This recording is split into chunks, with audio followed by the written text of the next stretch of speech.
పరిశుద్ధులను మన ప్రభు అయిన యేసుక్రీస్తు నామంలో మీ అందరికీ శుభాభివందనాలు తెలియపరుస్తున్నాను.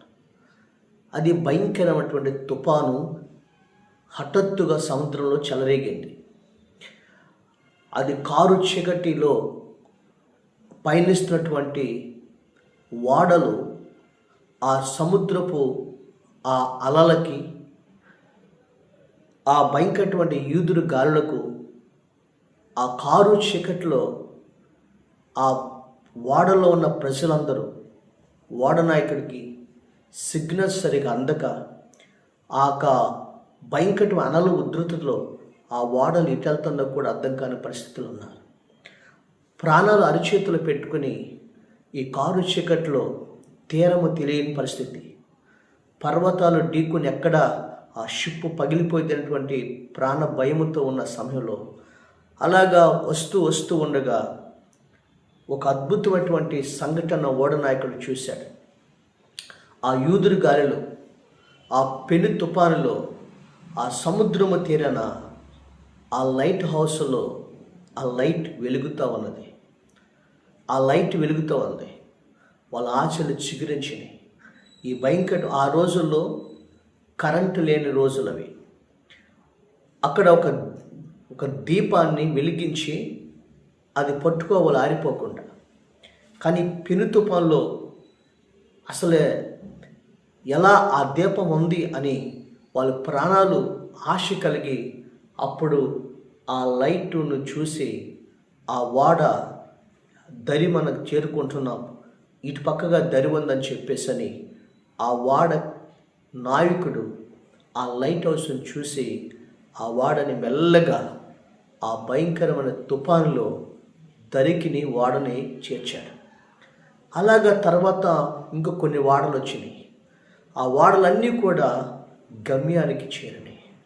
అప్పుడు తెల్లవారి ఆ దేశం అంతటా మరి పేపరు ప్రకటనల ద్వారా భయంకరమైన హోరు తుఫానులో ఆ గాలిలో మేము ఓడ బద్దలైపోయి ఎటు వెళ్ళిపోయిందో తెలియని పరిస్థితులు ఉన్నప్పుడు ఆ ఒక్క లైట్ హౌస్ మాత్రమే వందలాది మంది ప్రాణాలని ఆ లైట్ కాపాడింది.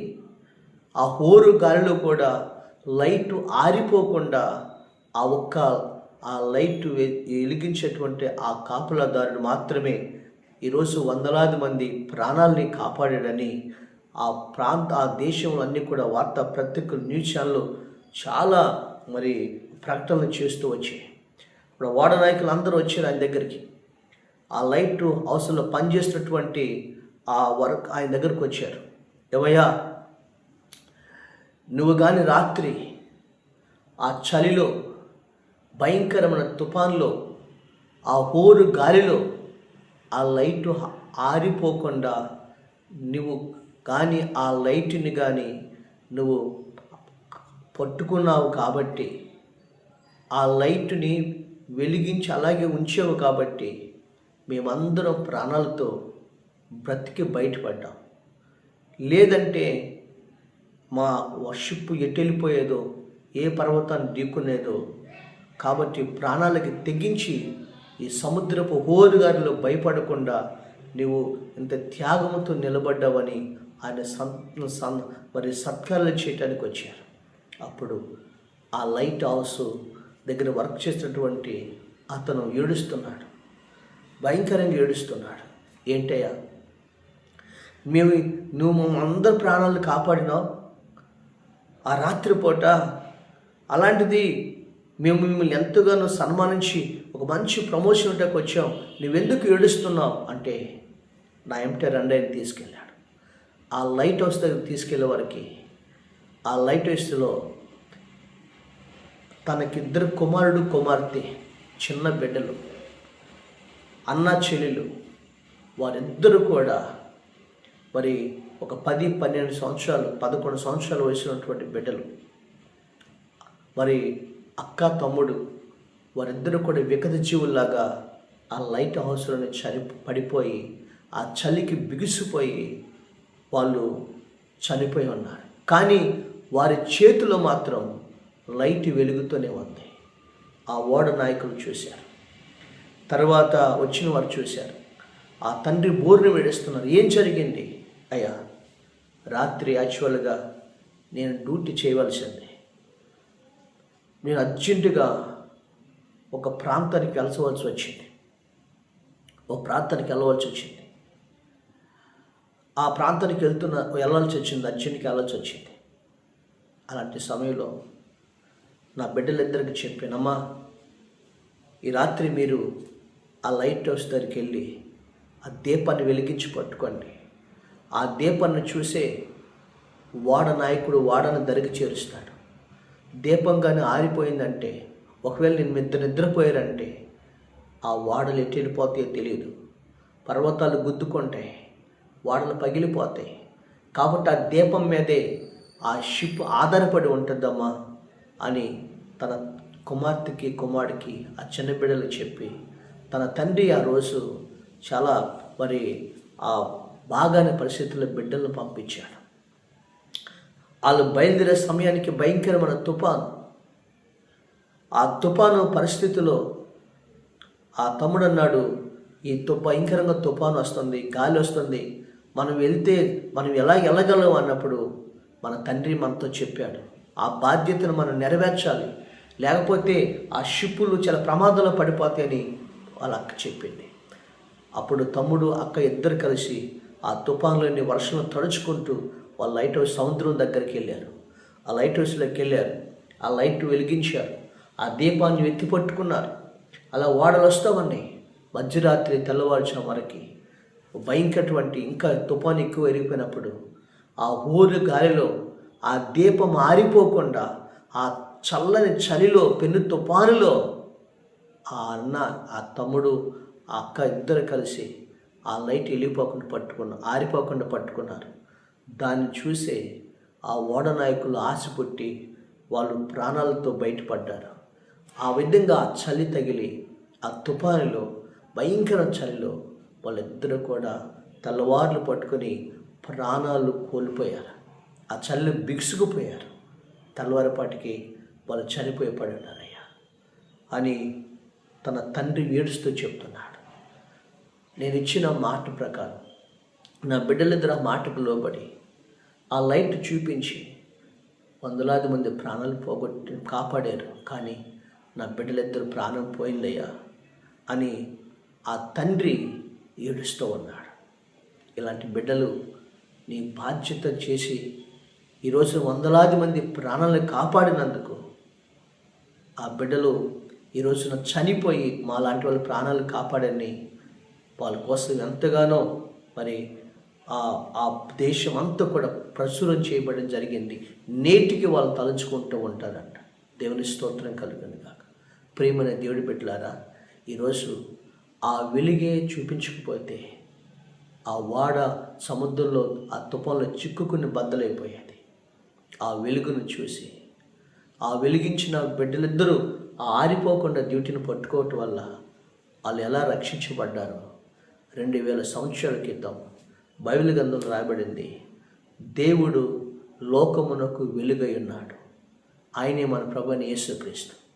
ఆ వెలుగైన దేవుడు ఈ లోకానికి వచ్చి ఈ లోకంలో చీకటిలో పాపములో ప్రతి ఒక్క పరిస్థితిలో మనుషులు నశించిపోతుంటే ఆ ప్రజలందరి కొరకు దేవుడు తన ప్రాణాన్ని పెట్టి ఆయన ఈరోజు మన ఆత్మ దీపాన్ని ఆయన నిత్య నరకానికి వెళ్ళకుండా మన దీపాన్ని ఆయన వెలిగించాడు. దేవుని స్తోత్రం. అందుకని దేవుడు లోకముని ఎంతో ప్రేమించెను కాగా తన అద్వితీయ కుమారునిగా పంపిన వాని యందు విశ్వాసముంచు, కుమారునిగా పుట్టిన వాని విశ్వాసముంచు ప్రతివాడు, యోహాను సువార్త 3:16 ఉంటుంది.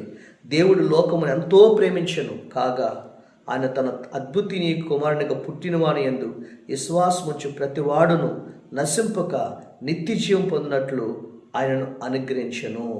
దేవుని స్తోత్రం. దేవుడు లోకమును ఎంతో ప్రేమించాడు. ఈరోజు లోకం అంటే మనుషులై, మట్టి కాదు మనుషులు.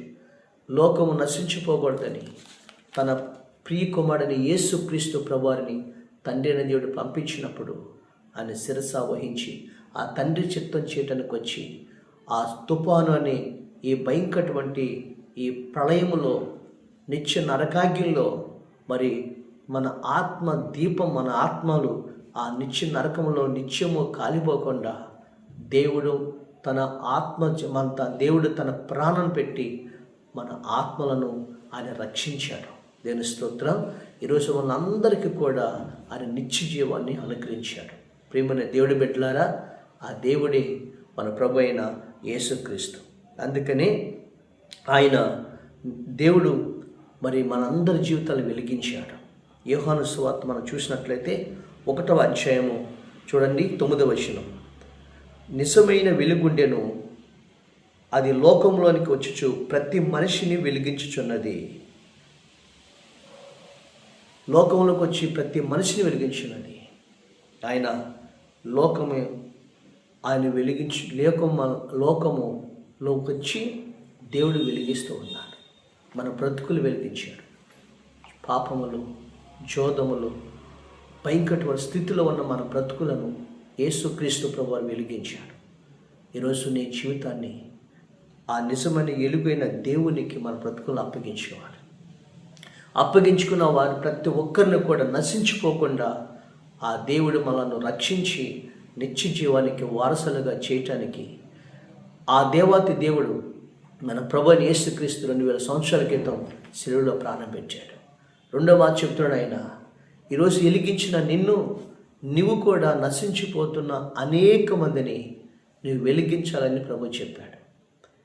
దేవుడు మన చుట్టూ ఎంతోమంది ఈ తుఫానాన్ని లోకమనే సముద్రములో ఈ తుఫాన్ అనేటువంటి భయంకరమైన శోధనలో, పాపములో మనుషులు కారు చీకటి అనే భయంకరటువంటి అపవాద ఉచ్చులో పడి నశించిపోతున్నప్పుడు వారందరినీ కూడా రక్షించటానికి దేవుడి కొరకు నువ్వు నిలబడాలి.